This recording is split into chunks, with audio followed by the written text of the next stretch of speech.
together, doing all this stuff, writing all this down. So. Well, remember, they didn't have printing presses back in 200. So we waited until the it's tradition. Okay, it's just tradition. It's the tradition. When Justin Martyr, in 155 AD, he wrote down. Were you there when I read that? I don't know. Yeah. Okay. Yeah. He wrote down. Right, the order. Back then, it's tradition. Right. This is what was done, and this was verbally. And did every church say every word exactly the same? No, not exactly. Of course not. But the content is all there.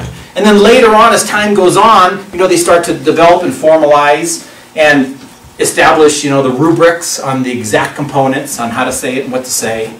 But it's a little bit development. But I bet the Council of Trent, they probably set a lot of that because there was so much confusion, and that's when the church really put the hammer down to set itself apart from those who revolted. Yeah, and the council before that, that's why I wanted to mention, the 18th Council expressed concerns for the abuses of the Catholic Church and pointed out the need for reform. Now, that's when we know what, I guess that's the reason that Luther broke off. The church was doing some bad guys things. in the church. Right. Some people in the church, not the church itself, but there were people in the church that were abusing it, and the church needed reform. He could have done it within, but he did it outside. Yeah. And then the Council of Trent is when they rebuffed the people that broke away. Yeah. They could have come back at that time, but they didn't. And now everything else is built on that outside the Catholic Church. But again, the church started, you can see the format here, the components, and they did this, and as time went on, they tweaked a little bit, and it's going to continue to happen, this little tweaking, but that's no big deal. We're not destroying anything here, we're just building upon it. In the church, we have something called the development of doctrine. What we know now, in 2007, is a lot more than they knew in 50 AD about the faith.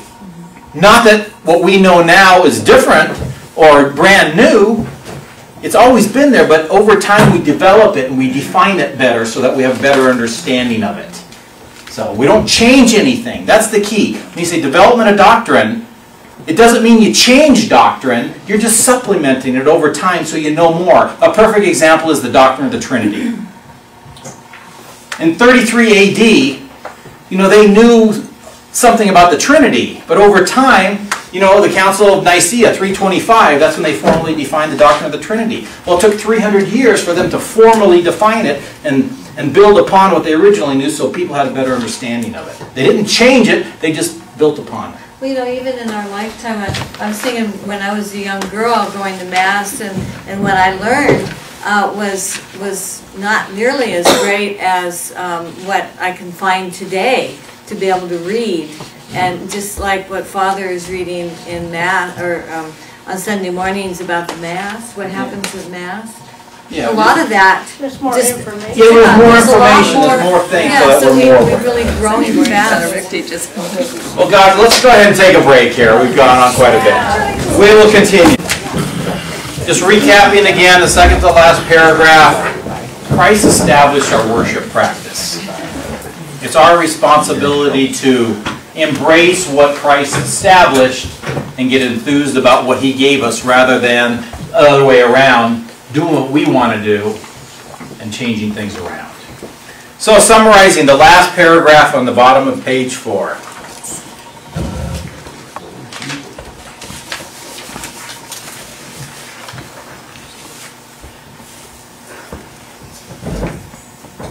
Anyone? So, Welsh, being poor, all right. The church Christ established, we need to find a church that has all 4 ways to experience Christ. So always, we need to look for a church that has all ways to experience Christ. That's our goal in looking for a church. Again, our goal is to find a church that Christ established. And everything that He established, we need to embrace. We just can't say, well, I like this, but I don't like this. We need to find a church that has all ways so far to experience Christ. But we're not even done yet in searching for that church. So that lays down some of the groundwork. I sure wish Julie was here, because we're on the top of page 5. We turned the page. We turned the page.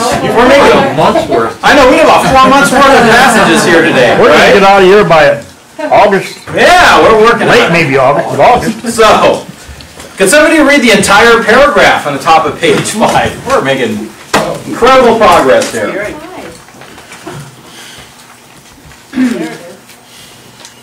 Just as in most recipes, it takes more than just a few core ingredients to complete a dish. Usually a component or two is required to bind all of the other ingredients together. So too with the church. It takes a source to make sure all of the ingredients are used properly, so they will produce the desired outcome. The cook.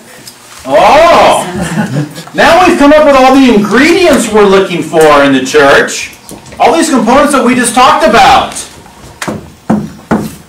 We found the ingredients, but as Helen says, The cook. we need a cook! Well, don't ask Richard. That accident over there? Waiting to happen. He's got toast and tea. The best part about eating the reservations. So it's great to have all the ingredients, but if we can't put them together in the right context, they're just still components of a recipe. We need a binder, something to pull it all together. Pull all the ingredients together. In other words, there needs to be something that assures us that all of the ingredients are used properly. Okay, we got the ingredients now, but how are we going to use them, especially properly? The next paragraph, the first sentence. Well, on earth, Jesus was the ultimate authority. All right, so now we're looking for the binder that's going to pull everything together. The ultimate authority, John chapter 1, verse 1 through 5 are Jehovah's Witnesses. Right? Let's take a look. What? But John chapter 1, this is what the Jehovah's Witnesses changed. This is what Cal was talking about earlier. Okay. John chapter 1, verse 1 through 5. Let's read now.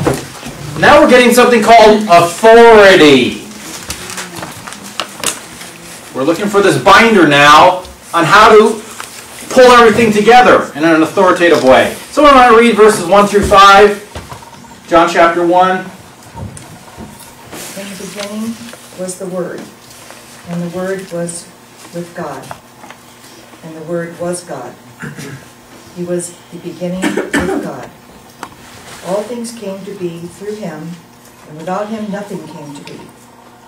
What came to be through him was life, and this life was the light of the human race. The light shines in the darkness, and the darkness has not overcome it. So who's this talking about now? In the very beginning of John's Gospel, who's John now trying to present to us? Christ. Christ. Who's the Word? Christ. And what does it say here? How does John start out his first chapter in verse 1? In the beginning. What's that a reference to, you think? Genesis. Remember how the Bible starts out? In the beginning God created. Now John says, in the beginning was the Word. So what's he trying to tell us about the Word? He was always there. He's God.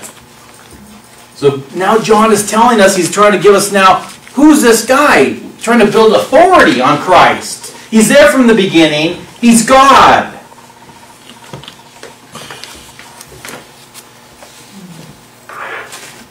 And what we want to do now is, what authoritative source can we go to now to determine the fullness of the truth and how to put everything together? And that's our goal now. This is really the most important component in our recipe now.